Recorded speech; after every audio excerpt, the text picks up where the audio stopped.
welcome to another episode of Mine Planning Matters, a podcast where we talk about where the industry gets it both right and wrong when it comes to mine planning and mining engineering.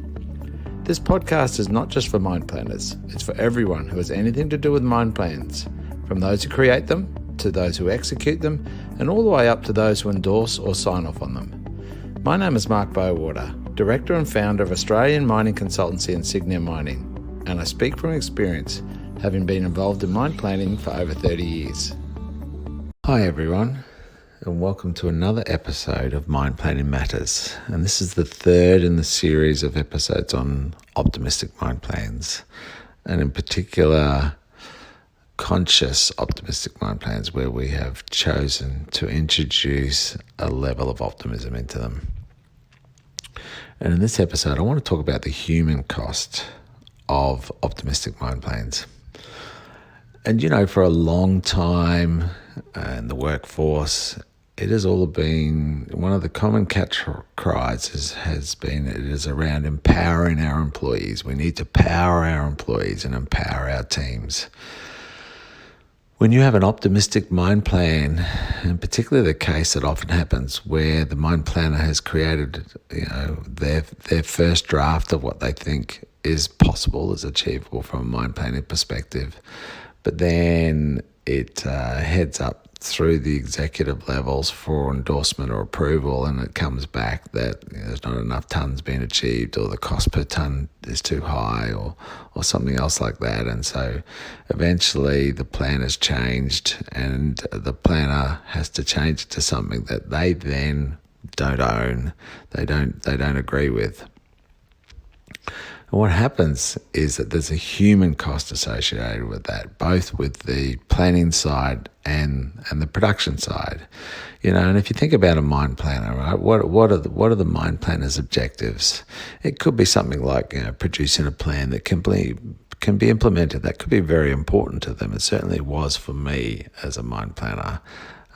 It might be to guide the operations, to avoid pitfalls and traps. It might be to produce what they think is a smart plan. That could be a real driver, a significant driver for them. They might be big on optimizing the mine side and hate the side of wastage.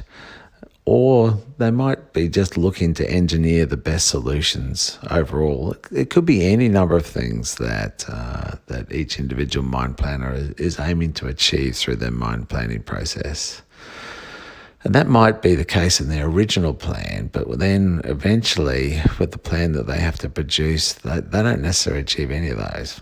And so what happens is that they put out something that they don't own. And I think a lot of mine planners they're a bit like artists. They like to create something that they're proud of. They want to create a mine plan that they're proud of. And instead, they have been forced to create something that is not a Rembrandt. It's not a piece of art that they're proud of, and it's something that is actually ugly, and they don't want to put their name to. They honestly don't want to own it.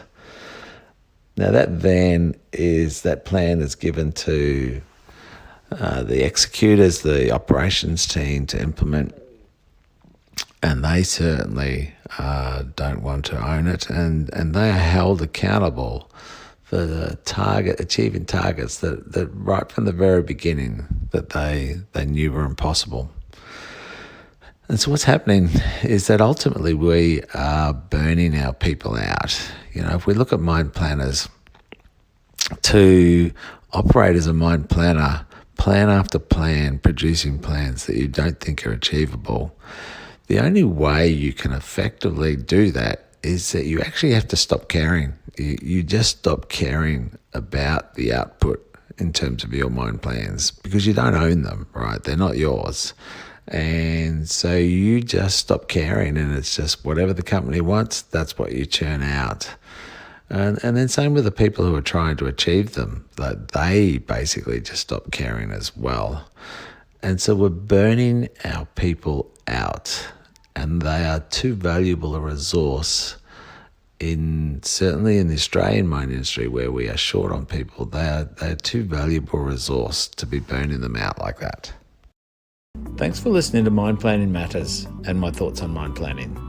This podcast is for the benefit of the mining industry, and that's you. So I'd love to hear from you through the comments section, and please feel free to let me know any topics you'd like discussed in future episodes.